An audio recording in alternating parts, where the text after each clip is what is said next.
Bonjour à tous et bienvenue pour une nouvelle vidéo qui va être mes produits de rotation make-up du mois de février. Donc ça s'est enchaîné assez vite, je trouve. J'avais fait ma rotation de janvier assez tardivement aussi. Mais je vous ai dit un petit peu dans mon dernier vlog, etc. que voilà, en re-rangeant des choses, en regardant un petit peu ce qui pouvait être périmé et tout ça, ça m'a permis aussi à nouveau de refaire le point et de préparer une nouvelle rotation. Donc c'est parti, je vous parle tout de suite de ce que j'ai sélectionné. Donc comme vous l'avez vu, je mélange, hein, c'est pas toujours dans l'ordre, base, fond de teint, anti-cerne, etc. Je garde le Super Stay Skin Tint de chez Maybelline que je redécouvre en cette période hivernale et que je trouve tout aussi bien que j'ai pu le trouver au beau jour lorsque je l'ai eu. Je suis contente puisque la teinte convient à peu près.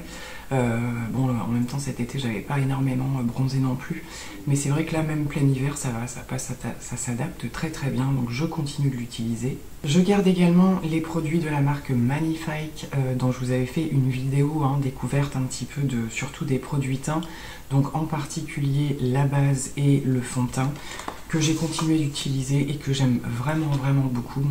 Mon coup de cœur s'est confirmé. Voilà, c'est vraiment un combo qui marche super bien sur moi et du coup je vais l'utiliser encore ce mois de février. J'ai souhaité repartir un petit peu vers la marque KVD Beauty en ressortant les deux fonds de teint que je possède, donc la même base du Good Apple mais en version fond de teint sérum et en version baume, que j'avais vraiment beaucoup aimé des deux côtés d'ailleurs. Sachant qu'au niveau du baume, j'étais sur le point de le terminer. Au niveau du baume, voilà, ça sentait quand même, ça sentait la fin, sachant qu'il n'y avait pas besoin d'en mettre beaucoup, donc la consommation elle n'est pas énorme non plus, mais je vais quand même essayer de celui-là en tout cas de le terminer, dans le sens où ça reste du baume et je trouve que c'est un petit peu plus vite périssable, c'est plus ouvert qu'un packaging comme le fond de teint par exemple, qui lui va me durer encore une éternité, donc je vais essayer d'alterner entre les deux. Et j'ai également ressorti le Terracotta de chez Guerlain, qui est pour moi un produit assez récent, puisque je me le suis procuré très récemment encore. Voilà, j'avais vraiment envie de le découvrir, je l'avais beaucoup aimé lors des premières utilisations.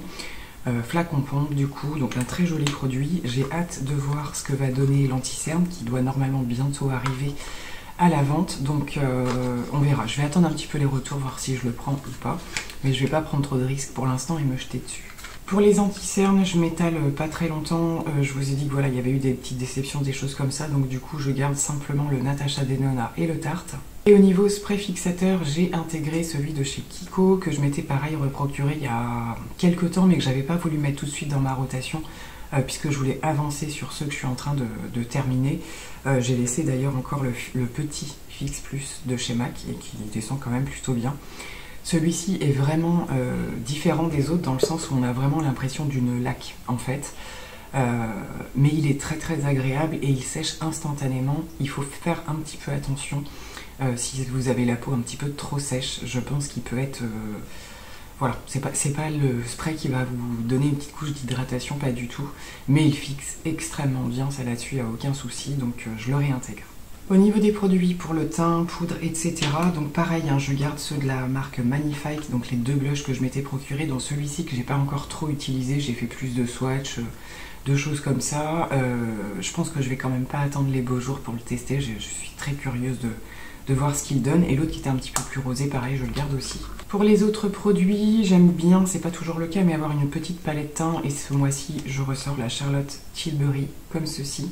Donc la Film Star Bronze Glow, donc bronzer, highlighter, voilà, quand on veut aller assez vite et avoir tout sous la main, elle est très bien pour ça. Deux bronzers très classiques, vraiment des choses très simples à utiliser, très simples à travailler. Le Too Faced, le Milk Chocolate Soleil, qui pour moi est voilà, un des plus beaux packaging au niveau des produits poudre que je puisse avoir et qui est vraiment une teinte, voilà, pour l'hiver c'est juste parfait.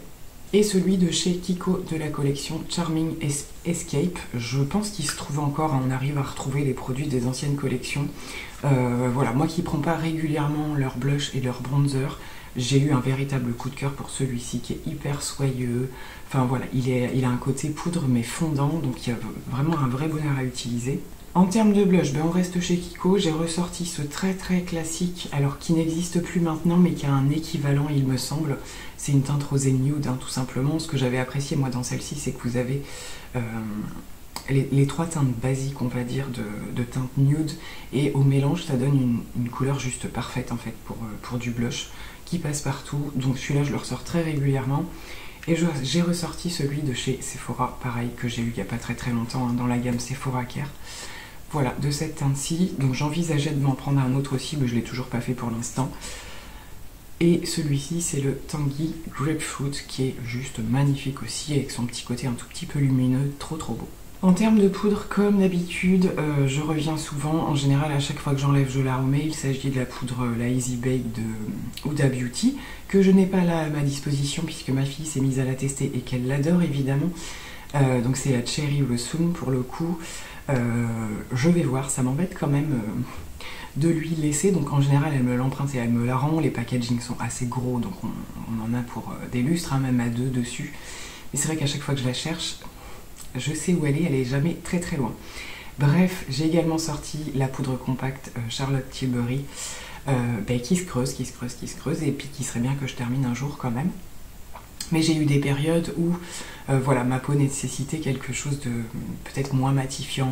Parfois elle pouvait marquer un petit peu et tout, mais en ce moment j'ai retesté, ça se passe plutôt pas mal, donc je la garde. En termes de produits, tout ce qui va être crème, liquide, etc., j'ai ressorti ce bronzer de chez Kiko que j'avais bien aimé dans la gamme Beauty Raw. Donc bronzer and contour, donc avec le petit embout mousse. Hein. Voilà, j'avais trouvé plutôt agréable à tester celui-ci et je me dis que j'ai bien envie de revoir ce que ça donne. C'était la teinte 01, voilà, si des fois ça vous disait. Celui-ci, moi je trouvais qu'il était plutôt bien. J'ai presque terminé, mais il en reste un tout petit peu. Je vous en ai parlé très dernièrement. Celui de chez Shiglam, la teinte la plus froide qui existe, il est en train de se terminer. Donc on va le garder pour le finir. Et mes incontournables produits teints Rare Beauty, donc le bronzer stick. Donc a priori, il y a des nouvelles teintes qui sont sorties. Donc j'ai été vérifier, effectivement, je les ai vus sur Sephora en particulier. J'arrive juste pas trop à savoir au niveau du sous-ton ce que ça donne et tout, donc j'attends de voir des retours. Effectivement, c'est vrai que j'aurais bien aimé en avoir un petit deuxième. Et les 2 petits blushs que je possède, ça pareil, j'aurais bien aimé agrandir la collection. Donc le Joy, bien évidemment, le plus connu, et le Hope qui était un petit peu plus récent. On va passer aux produits pour les yeux. J'ai fait pas mal de petits changements. J'ai toujours des périodes où j'ai un petit peu plus envie de fard mono, fard liquide, etc. Moins de palette ou quoi. Bon, en général, il y a toujours les deux. Mais ce que j'ai fait, c'est que j'ai regroupé tous mes Dazzle Sticks de KVD parce que j'ai très envie de les réutiliser. Donc pour rappel, il s'agit de ces petits bâtonnets avec des teintes juste magnifiques. Que je viens mettre seul ou agrémenté avec un creux de paupière ou quoi, c'est vraiment très variable. Et pour le coup, j'avais ces 4 teintes là, je vous les swatche pas, je vous les remontre pas, quoique la tentation est un petit peu forte. Pour le coup, ouais, allez, je vais les swatcher, je vais vous les remontrer assez rapidement. Voilà pour les 4 teintes, donc certaines avec un petit peu plus d'intensité que d'autres, hein, clairement, et d'autres plus légères mais juste sublimes. Donc ce sont des produits qui se travaillent.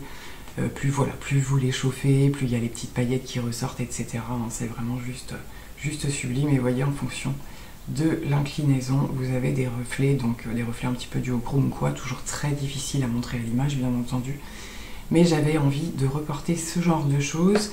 Je l'ai fait également, je vous en ai parlé dans mon vlog avec le LH Cosmetics et la fameuse teinte Delish là qui est juste sublime également, que je portais dans ma dernière vidéo, il me semble, ou l'avant-dernière, je ne sais plus.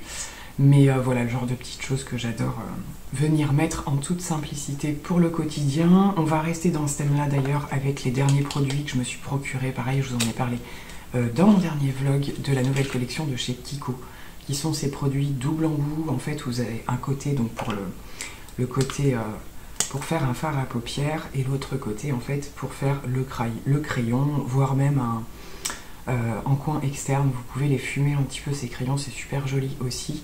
Donc j'en ai pris 2 pour le coup, les 2 vont dans ma rotation évidemment.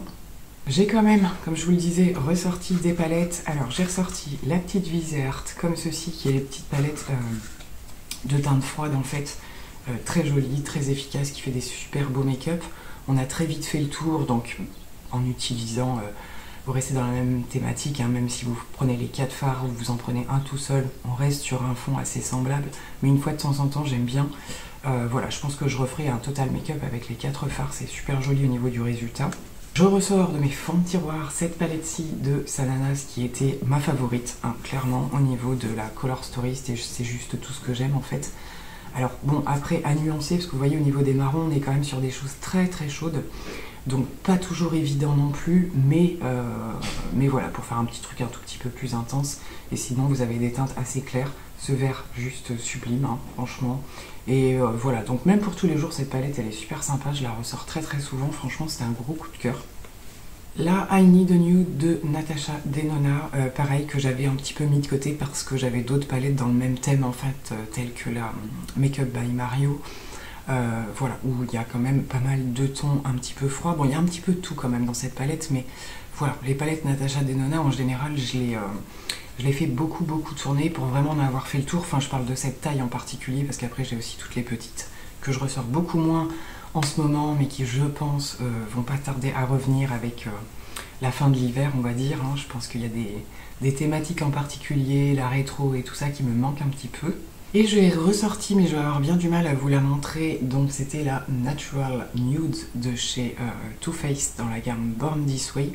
Donc, la mienne était complètement éclatée, mais je l'ai quand même gardée. Je represse de temps en temps les fards qui sont cassés. Je vais essayer de vous montrer, mais c'est vrai que bon, en termes de nude, on est vers quelque chose de juste magnifique. J'ai pas eu de chance qu'à casser, c'est les plus nude, les plus clairs, on va dire, ce que j'utilise le plus. Mais j'arrive quand même encore à en faire quelque chose. Donc pour le coup, ce que je fais, c'est que je la laisse. Elle va pas dans ma boîte de rotation, elle va rester sur le point maquillage pour éviter de mettre de la poudre partout ou quoi. Et j'arrive à m'en servir quand même, malgré tout. C'était vraiment une très jolie palette, celle-ci, franchement... par rapport à ce qu'il y a pu y avoir entre temps, moi j'aimais bien quand ils faisaient ce genre de choses. Ce que j'ai fait également pour cette rotation, alors c'est lié et pas lié, hein, on peut le prendre de n'importe quelle manière, mais c'est histoire justement peut-être d'éviter des achats inutiles, c'est que j'ai refait le tri dans mes échantillons et je vais tester des produits voilà, en petite quantité. Donc par exemple ce matin j'ai réappliqué le petit échantillon de la base de chez Milk, la Hydro Grip, alors que j'ai déjà eu en petit format et que j'ai adoré, mais c'est vrai que ça fait assez longtemps et c'est un produit qui est dans ma wishlist depuis très longtemps, mais c'est très bien du coup de retester comme ça je vois si ma peau le tolère en même temps. Et la nouvelle que je ne connais pas qui est la Pore Eclipse Mattifying Primer, donc plutôt matifiant, etc. Donc pareil, des fois je peux avoir envie de porter ce genre de choses, donc je la testerai du coup. J'ai sorti également, parce que ça faisait super longtemps que je voulais tester, c'est la Baby Eye, qui est un produit que je connais pas bien en fait, de chez Herborian. Il est dit comme un contour des yeux, soin lissant, correcteur, effet anti-cerne. Voilà, moi qui suis toujours à la recherche de cette fameuse petite base qui vient donner un truc en plus à notre anti-cerne. Ça faisait longtemps que je voulais le tester, donc je vais le tester rapidement. J'avais eu également la CC Water, donc ça c'est pareil, je connais pas du tout, je sais que c'est un produit hyper light, mais j'avais envie de savoir quand même si dans mon intention ce sera plutôt une base je pense, de voir un petit peu ce que ça donne, pourquoi pas. Donc je pense que c'est le type de produit, j'y serais plus intéressée à mon avis l'été ou ce genre de truc, mais voilà, comme j'ai envie de fonctionner avec quelques échantillons en ce moment, je vais tenter. Donc j'en ai terminé avec cette vidéo de rotation make-up, j'espère que comme d'habitude ça vous aura plu, et en attendant une prochaine vidéo, bye bye.